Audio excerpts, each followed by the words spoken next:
I know a lot of you are enraged at Canadians sneaking into North Dakota and Minnesota.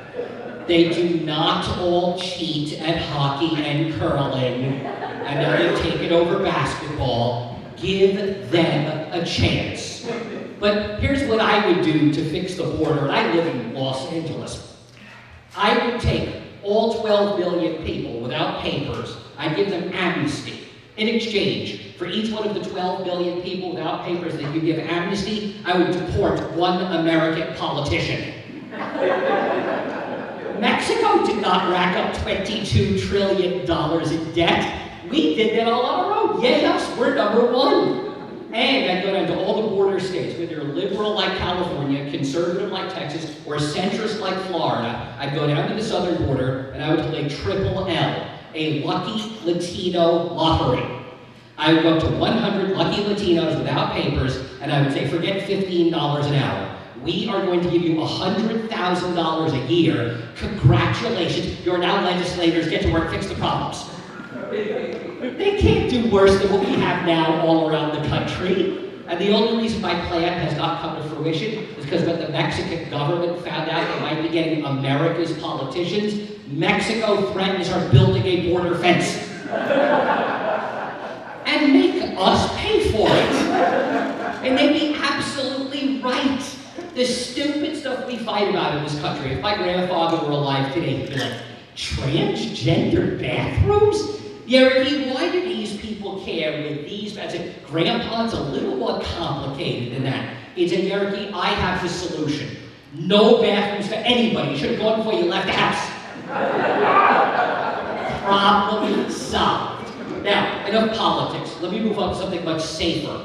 Religion. Now, every religion has crazy, beautiful stuff. And if you think it's crazy as an outsider, the insiders really think it's crazy. But if the insiders would just talk to the outsiders, we could all get along just fine. Every religion, crazy, beautiful stuff. I know a guy, devout Muslim, he prays 5 times a day, but he has to have his last prayers done by 11 o'clock at night.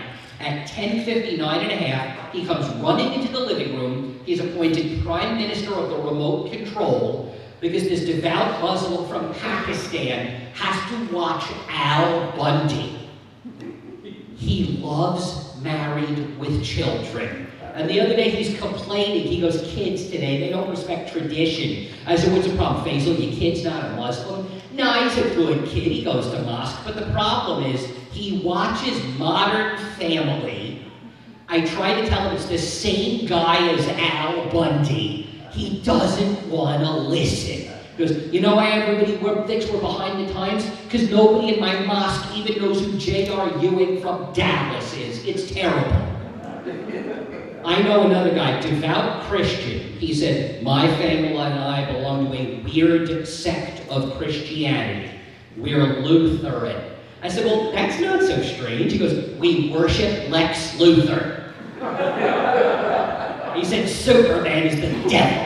I said, well, I can't help you there. I know another group of people. They're in Salt Lake City, Utah, and other areas, but known mainly for Utah. And they kept running after me and handing me literature and leaflets. I said, look, I'm Jewish, I'm good, but they wouldn't leave me alone. They ran after me and chased after me, and they wouldn't stop trying to get me to convert. And I got back to Los Angeles. I told my Jewish friends this. They said, are the Mormons really that relentless? I said, Mormons? These were Ron Paul supporters. I don't even know what the Federal Reserve does, and they're yelling at me to abolish it. Leave me alone. Talk to a financial advisor.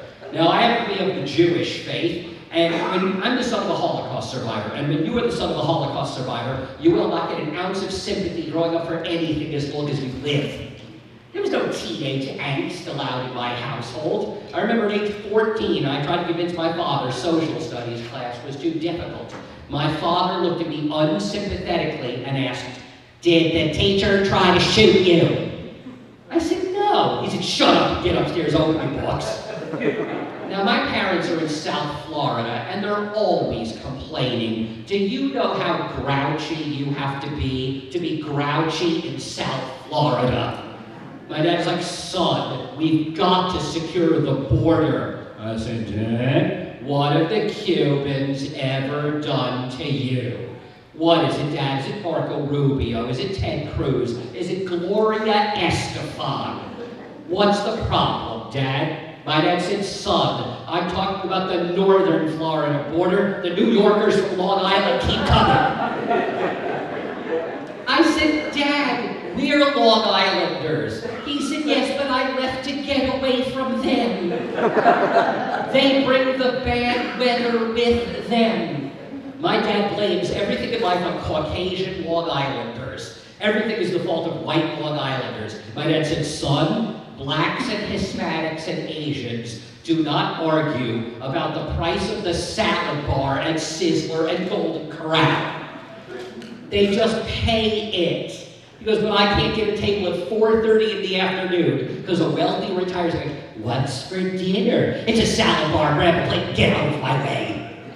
My dad said, son, blacks and Hispanics and Asians do not walk into a 7-Eleven with a week-old Slurpee cup, leaking from the bottom, demanding a free refill that hits the floor, and a hard-working person has to clean up the mess. And my dad says, look, you're rich, you're white, you have a 6-figure pension. I will buy you a new Slurpee. And what do these people do? They leave with 2 Slurpee cups. Then in a week, we'll both be leaking from the bottom as they demand a 3rd free refill.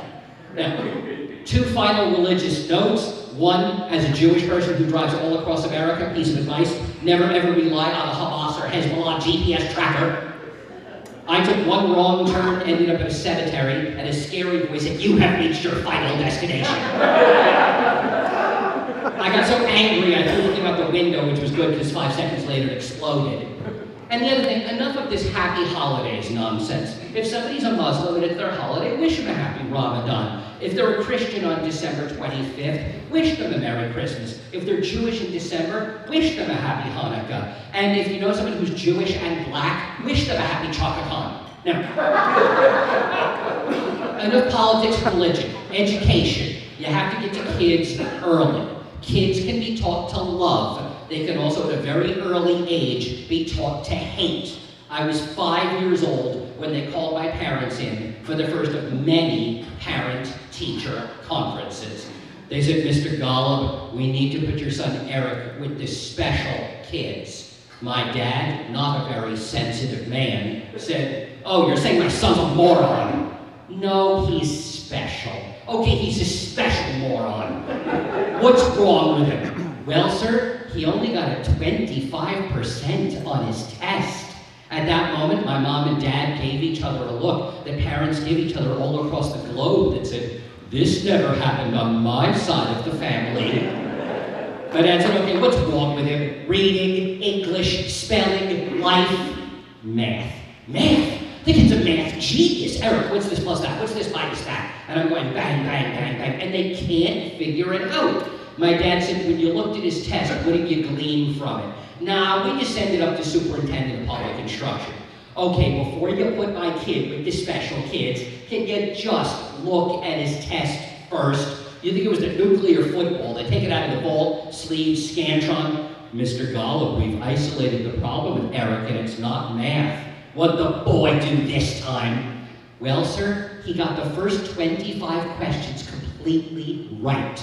Had he turned the page, there were another 50 questions in the middle and another 25 questions in the back. Eric, why didn't you turn the page? Dad! And I showed all these geniuses in the New York school district. Thankfully, you don't have this problem in South Carolina. But I showed these Long Island rocket scientists that at the bottom of page 1, it said, stop. Do not continue until you are told to do so. Nobody said anything. I was 5. I took a nap. My dad said, Eric, get on the floor and lay down. I'll get your pajamas out of the car. We're going to have it give you a flat test. We're going to lay it out all flat so you don't have to turn any pages. No, sir, we don't get it. Eric, you can get up. Eric, get on the floor and lay down. No, sir, we're not giving him a flat test. Eric, get up. Mr. Golub, this is not a math issue. Good, I'm taking my son home. No, hold on a second. They have a meeting as my dad's getting angrier and angrier. For 30 minutes, they're keeping my dad cooling his heels. They come back, they go, Mr. Gollum, what is it? Well, we've had another conversation about Eric. What is it now? Well, sir, we all agreed that Eric did get a perfect score on everything he did answer. 25 out of 25. What are your thoughts on putting Eric in the gifted and talented program with the exceptionally bright kids? Gifted, talented? Yes, sir. You think my son is bright? Yes, sir. The boy does not know to turn a page. He's not gifted. He's not stupid. Put him with the regular kids. Leave him alone and don't talk to him ever again as long as you live. Now, I burned through politics, religion, education. I'm going to bring it home to the safe stuff that never, ever gets anybody in trouble. Race and gender. Now, race and gender can be used to tear people apart and spread hatred. It can also be used to bring people together and spread love. Here's my race and gender story. I saw a bunch of protesters, and they were going to kill each other. You had Black Lives Matter, Occupy, you had right-wing nationalists, you had Save the Mosquito, and Kill the Mosquito, and Neutral on Mosquito, and What's a Mosquito? And I'm thinking, I can't unite these people, they're going to come to blows, it could be fatal.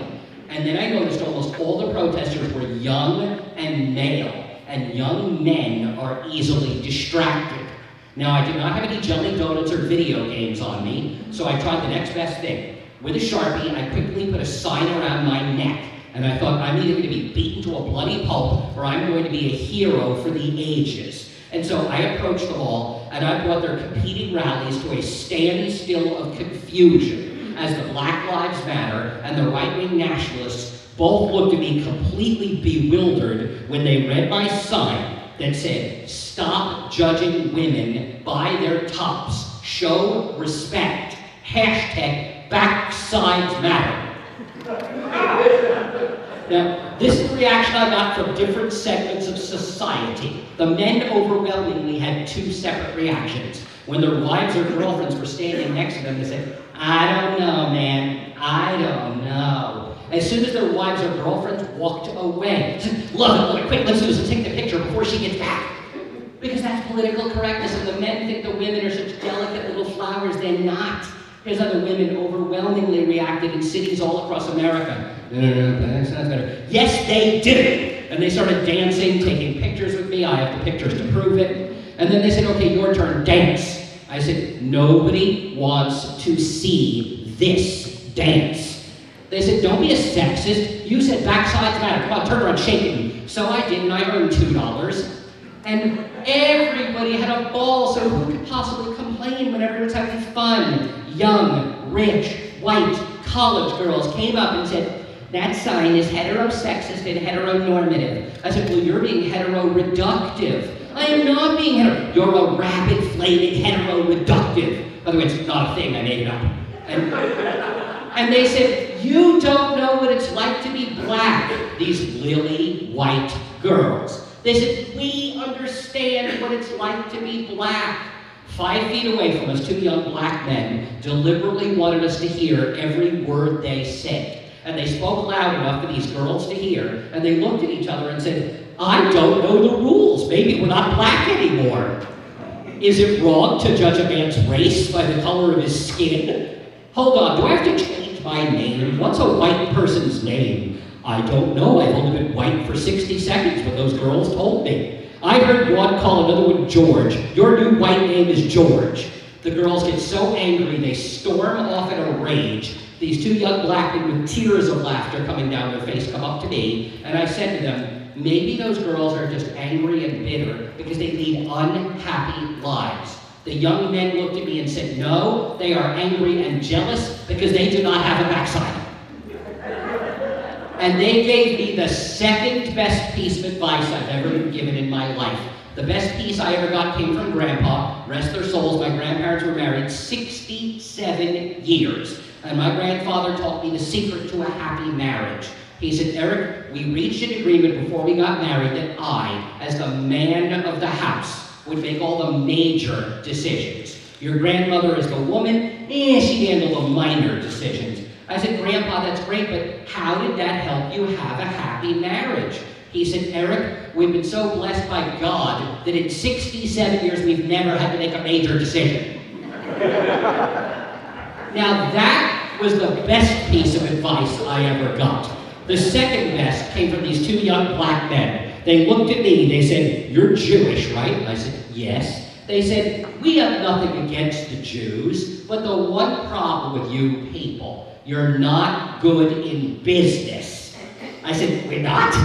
No, you're terrible at commerce. Is it okay if we help you? I said, I'm always willing to learn. They said, first rule of business, if it's not on a t-shirt, it never happened. So I thank these young men for convincing me to do it all across the country. Backsides matter. And I have broken up so many rallies with people about to kill each other, and all of a sudden they spread peace. And they said, make it multicultural so you can bring everybody together. So when you're in the Jewish community and you call it a tuchus, the Hispanic slang is kalito, the black slang is badunkadunk. When you call it a badunkadunk, a tuchus, or a kalito, backsides matter. And nothing makes me happier than when I'm on a college campus, this happens all over America, and an angry protester will go, I'm a thing, and before they can finish the sentence, a black woman comes up and goes, shut up and get out of the way, how much is the t-shirt? And by the way, it's 25. Now, time is short and so am I, so I will show you a couple of my other designs. Since it's Valentine's Day, here's my Valentine's Day tribute. I met her in a club, she captured my heart, I bought her a diamond, then she had me spayed. Here's one because my father was always bothering me about my gut. And I'm like, well, you have a gut too, Dad. He says, I'm 79, I earned mine. Well, I said, Dad, I am no longer overweight. I now self-identify as trans-slender. And for those of you who like conspiracy theories and are running around saying things like, Epstein didn't kill himself, I tell people, of course Epstein didn't kill himself. It was Horseshack, with help from Freddie Boom Boom Washington.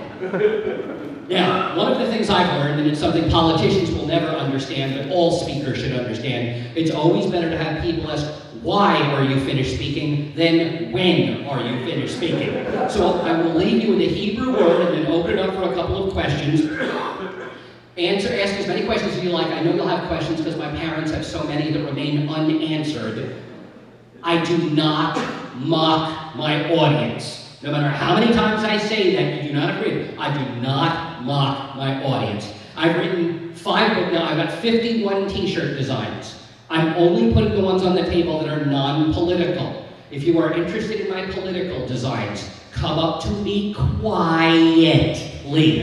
After the meeting is over, tell me what side you're on, and I will tell you whether you would love them or you would burn them, because I do not reveal my personal politics while standing up here outside of Rotary, out of respect for Rotary's mission. I can't help it if I get outed.